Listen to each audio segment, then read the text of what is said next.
Looks like our judges are joining us. I was just talking about Quintilian's advice on how to wear a toga to win your court case.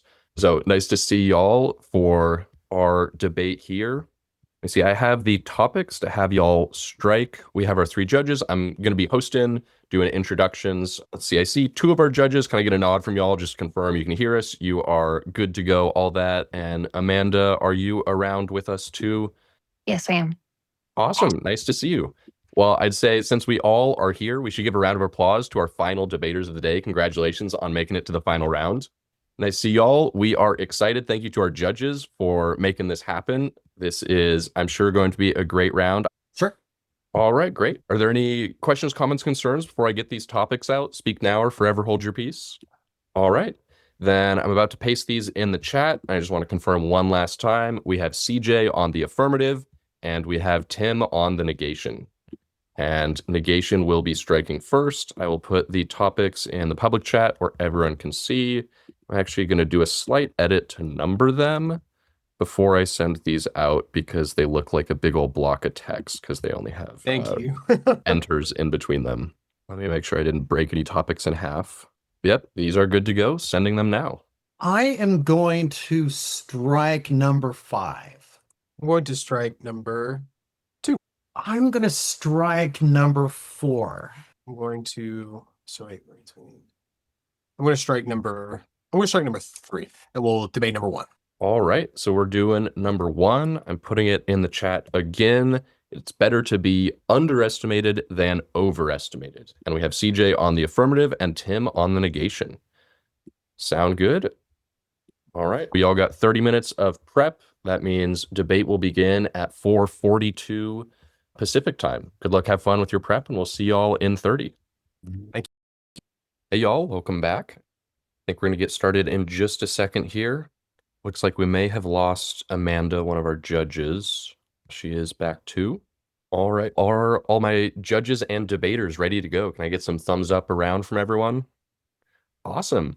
Glad to hear it. I'd like us to give one more round of applause to our fantastic debaters for making it to this final round.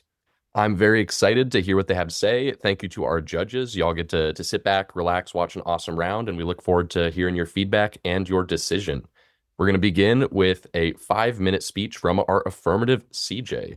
I will also additionally have a timer going up here in case you're making Zoom eye contact and don't want to look down at your timer, that I'll try to begin at approximately the same time you do. Any last minute questions, comments, concerns before we jump into it? All right. In that case, we have 5 minutes on the clock for CJ, our affirmative, whenever you are ready to get going. Okay. See, I'll start in 3, 2, 1, click. All right. Oh, that's a nice timer. All right. Judges, I've just got a simple scenario for you. So you've got 2 restaurants, and you tell me, not right now, but on the ballot, which one you'd rather go to. Would you rather go to the restaurant that you underestimated, say it's like a Thai food place and you don't think it's going to be very good, and then it ends up being fantastic? Or would you rather go to that fancy steak place that everyone talks about and it end up sucking? I think ultimately we intuitively know that it is better to be underestimated than it is to be overestimated. And I'm going to prove that to you with some framework, a weighing mechanism, and then 2 affirmative contexts. Starting off, this resolution is pretty well laid out as it is. Underestimated and overestimated are intuitively defined because we know under and over. So it's better to be estimated to low or estimated to high. Okay. By better, I'm talking about what is most beneficial for an individual. So we're all individuals here, and that's my weighing mechanism, that of net benefits to the individual one way, net benefits to the individual the other way. I'm going to show you there's more benefits to being underestimated, however. Starting off, the way I'll do that is my contention 1, the weight of expectation. That's the weight of expectation.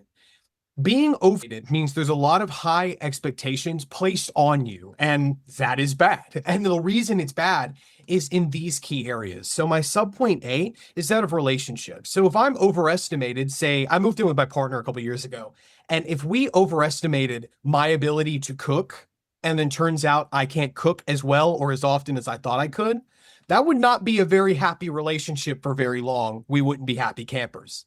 However, on the inverse, I'll touch on in a second, my second subpoint is that of burnout. Overestimation leads to you having to work harder in order to work to get that thing that you're expected to do, which, since it's overestimated, definitionally, you're not going to be able to meet anyway. That leads to physical burnout, which the Journal of International Medical Research says can emotionally exhaust you, increase physical fatigue, increase chance of heart attack, and also increase your productivity, emotional health. Literally everything gets worse when you are burnt out. And burnout happens when overrated expectations are placed upon you.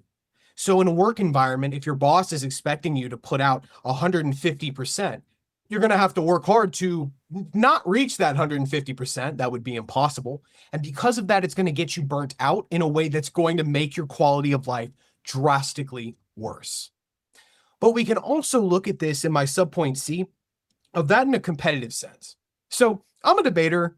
I think we all know this. My competitor's a debater. And we've been debating, and I've been debating personally for about 6 years. I would not want to enter a round and be overestimated and expected to be perfect because, as you guys have probably already heard, I'm not perfect. And no speaker and no communicator is ever going to be perfect. But when you're overestimated, that leads to me having to work way too hard to make that happen. And so with that, we can get into my contention 2, which is the value of underestimation. My subpoint A is less pressure and stress. When you're underestimated, there's not as much of an expectation for you to exceed or excel. However, that does mean that the pressure is lower. And additionally, it's easier to meet those goals whenever they're set. Let's remember something. Underestimation means that you are having your value estimated too low, which means that this person in this instance can meet that expectation. They're just not expected to. And the inverse is true of overestimation. You can't hit the standard set for you. That means that you are going to excel, and that improves, and then improves your day-to-day life in general. An example of this is, let's apply it to a relationship, right? If my date doesn't expect me to get her flowers every day, then when I do that, has led to drastic benefits for me in my relationship. Another example is academics. When you're underestimated in academics, when you do achieve that, that professor may like you more because they're like, oh, I taught this person super well. The final point I want to hit on is that of competition once again. So it's like when Drake dissed Meek Mill, right? Meek Mill was the underdog in that situation, and he absolutely mollywopped Drake by pointing out his ghostwriter. The reason this is important is because he was underestimated, and it makes the victory even sweeter. When you work hard to fetch the apple from the top of the tree, that apple tastes sweeter than any other apple that exists. Don't quote me on the apple thing. I've never climbed a tree. I don't know how to do it. But it's with that, I ask that we please underestimate the affirmative here and vote for me. Thanks. All right, thank you very much. Now we have 2 minutes for cross-examination. I will start that 2 minutes on your first question. So, first of all, how are you doing? I'm great. How about you, man? Fantastic. I'm really glad to be here. So, I don't mean to get personal, and you don't have to disclose anything you don't want to, but in your speech, you did reference your relationship and your ability to cook. Did the relationship end? Oh, to be clear, I was using that as an example. Actually, it was underestimated the amount that I'd be able to cook. Turns out I can cook a really good grilled chicken, which is not that difficult, but still, point is, it was not overestimated in that instance. But Okay. I'm saying in an example where you are overestimated, it leads to potential relationship ending things about non-negotiables like, can my partner... Okay, it potentially leads to this, it could potentially lead to other things, but there's no evidence and you don't really impact that scenario out as a real world example. Is that fair?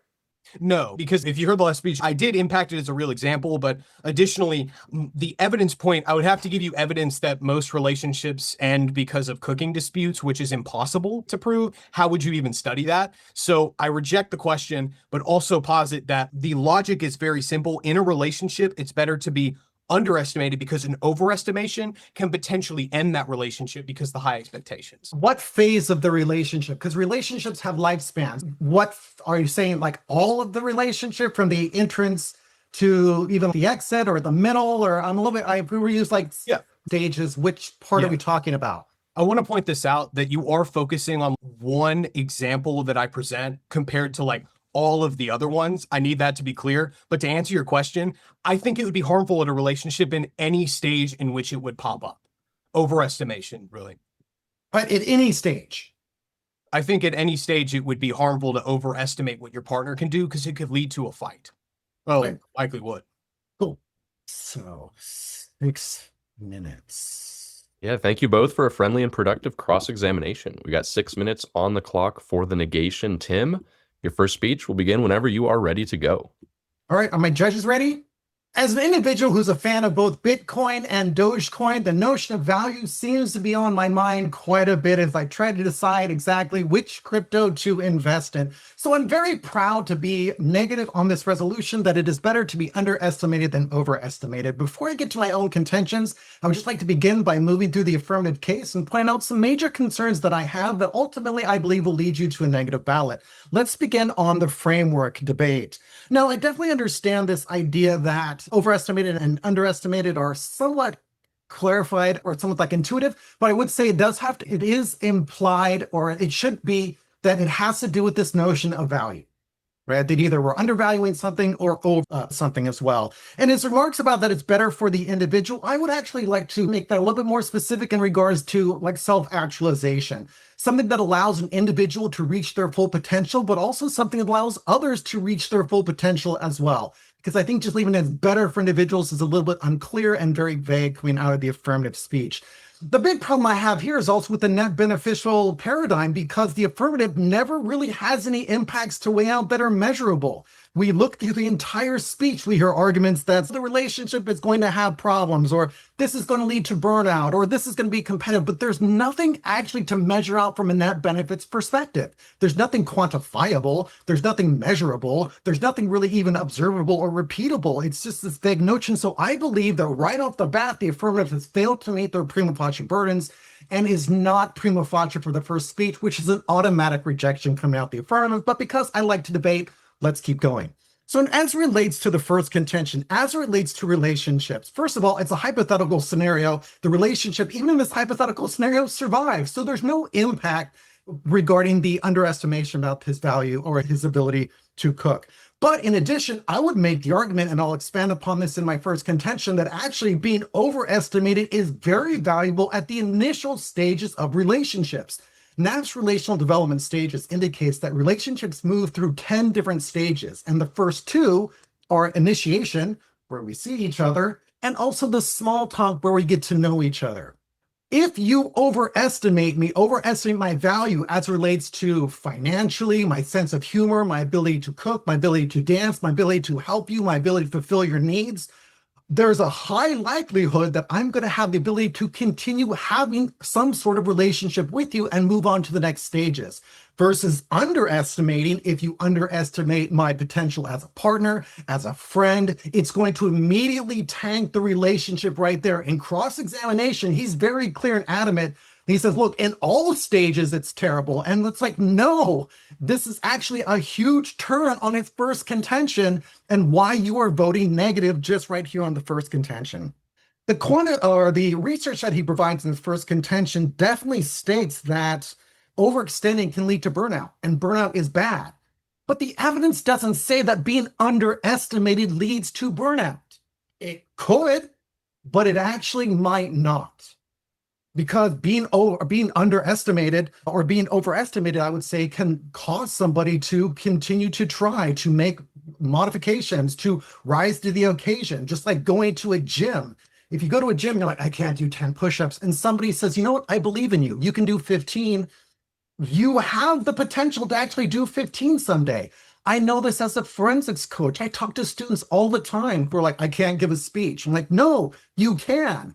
And at the end of 16 weeks, they believe that they can, even though at times they've said, I can't do it. You're overestimating my potential. I'm like, no, believe in yourself. They didn't burn out. They rose to the occasions. The first contention is actually a reason to be voting negative because it's an entire term. As relates to the second contention about being competitive, I would actually say that no, that actually can lead to particular growth. And the entire contention really revolves around the goal of winning. And I would say winning is not the purpose of competing. We compete to grow, we compete to improve, we compete to self-actualize. So perhaps it can lead to victories, but it's not necessarily going to lead to the self-actualization, which we should be looking at as our weighing mechanism in today's debate. Let's move to my first two contentions.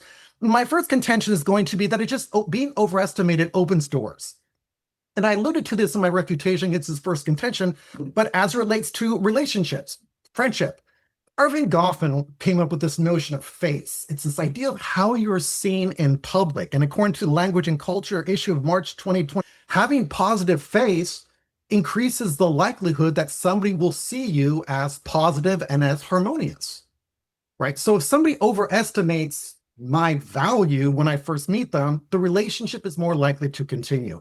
But not just in friendships and romantic relationships, it also has to do with hiring. Right, we see that they could overestimate our skill, our leadership, our character. And according to the Journal of Applied Social Science, this increases our propensity to get hired. And there's column theory and column books all over the place that indicate that when you are hireable and when you have positive relationships, you have more resources to provide to your needs for yourself and your family. You have an ability to have relationships to solve particular problems, and your health is much more likely to increase. You're actually much more likely to self-actualize than if you're operating in isolation. The second contention here, I'm just going to say briefly, has to do with the idea of competition. We compete against people that, based on our read of them, we rise to the occasion. I would much rather be overestimated because somebody's going to bring their A game. I want to win knowing somebody's bringing their A game versus their C game. Thank you very much, Tim, for our first negation speech. We now have 2 minutes for cross-examination that I will start on the first question. Okay, cool. So Tim, thanks for that speech. I guess what I'm wondering is, so in a competition in this round, you would actually want me and the judges to overestimate your performance, right? And expect you to be perfect? I don't think perfection is a requirement of overestimating. But I would much rather debate you with you thinking I'm a rival who's a little bit better than you so that you bring your best game possible than if you believe I'm a novice and start playing. I would like an answer to that question. Would you want me and the judges to expect you to be perfect in this debate round? Perfect? Yes. I don't think that's necessarily a requirement, but I wouldn't really care, to be honest. I gotcha. The next thing I want to ask is, so you and I both can agree that the definition of underestimated and overestimated, right? It's you're being valued too highly or too lowly, right? It's a misassessment. Okay. So it's a misassessment. Okay. So if I were to say that we're at the gym together, hypothetically, because I would totally be in a gym, and we're doing push-ups, and I go, hey, you can do 15 more push-ups, right? And then you do 15 more push-ups. Did I overestimate you, or did I just estimate you? In that context, I would, if I could do 15, it would be estimated. If you had said 16 and I could do 15, that would be an overestimation, but that would be... So if you meet the standard that is that it's set when they overestimate you, have you been overestimated? I think that I kind of see what you're getting at. Would I be overestimated? Maybe. Okay, thanks. That's all I need. All right, thank you both. Now we have a 3-minute speech from our affirmative speaker, CJ. I will start those 3 minutes whenever you get going. Okay, I'll start it right now, if that's cool. Okay, so what I'm going to do in this speech is I'm going to cover everything that you just heard and then show you why you can still feel comfortable voting for the affirmation. First off, I want to make it clear what my opponent is doing. What he is doing is he is saying, because I don't have some percentage that says 49% this or 10 million that means that I'm not adequately showing benefits. And my response to this is, 1, his case doesn't even do that. 2, I also give you the logical links. All of us in here are IPDA debaters, and we know that IPDA prioritizes the rhetoric and logic over specifically reading from Google. I just happen to have researched my point before talking about it. The next thing I want to state is, definitionally speaking, underestimation and overestimation, if you meet the goal set with you when you are overestimated, then you have not been overestimated. So this resolution predicates you not being able to meet the standard that is estimated for you to meet. And the opposite is true for underestimation. You are presumed to be able to meet that standard. That is extremely important because my opponent's entire case is built on you rising to the challenge. But Judge, definitionally speaking, you can't do that, because if you do, you're not being overestimated. The next thing is my opponent's self-actualization weighing mechanism. I'm going to be honest with you all. I don't understand what he's trying to mean by this. When I say the individual benefiting, I show you clear harms of overestimation and benefits of underestimation. I don't think the self-actualization thing matters. It's a element of individual benefit, but not the whole story. The next thing is my opponent responds to my first contention with relationships. He gives this statistic for you, and this is going to answer his other big argument. So in a relationship and hiring, if it were the case that overestimation gets you the job in the relationship, what he does not tell you is how overestimation will lose you that relationship shortly after you get it. Because if I get hired by a job and then I'm overestimating my performance, not only am I going to be fired quickly, but I'm also going to suffer all the physical effects of burnout through trying to meet that expectation placed upon me. That's the link. My subpoint B's entire thing is about the fact that by trying to meet that impossible standard, that overestimation, it leads to physical burnout. So that completely flows through. You actually get both harms, fired and depressed and physically harmed. The next thing is my opponent is using the example of the do 15 to encourage you. I've already responded to this. It doesn't really count or make sense in this instance.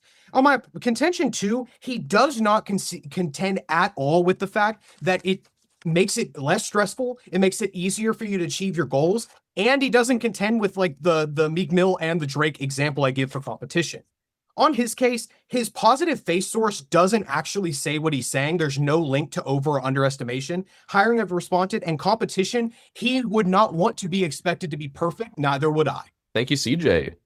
We now have our last negation speech and second to last speech in the debate round. We got 5 minutes on the clock for you, Tim. The negation, whenever you are ready to get going. Judges ready? Opponent ready? CJ is a great debater, and again, it's really just a pleasure and an honor to be debating against him. But I do think he does make a critical mistake in his last speech by completely conceding a lot of my argumentation that I make in the second or my first speech as relates to my own off-case positions. When I talk about such things as the value that faith has in just opening certain relationships and initiating relationships, and to have the ability to move from the first 2 stages of NAP's relational development stages into the later stages as well. Also concedes the arguments I have about hiring, about how it can relate to relative potential, relative skill, relative leadership, relative character, and also the relationship that these relationships and this hiring has with increasing somebody's quality of life and allowing them to care for their self, but also those of others.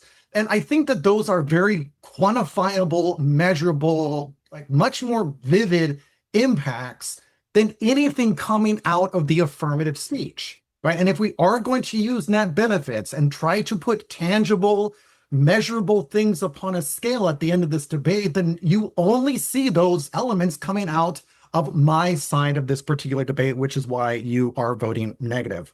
Let's see, I also don't hear any kind of argumentation about what I make on the very bottom of this speech as it relates to this idea that we play basketball as well as our opponents, right? Completely conceding that. And together, these contentions tie into this notion of self-actualization, which I think I was very clear in the first speech, which is this idea that what we should be striving for is a culture, society, way of thinking that allows both the self and others around us in our community to reach their full potential. I think that's pretty reasonable. I think that's pretty clear. And I think that you're voting negative there.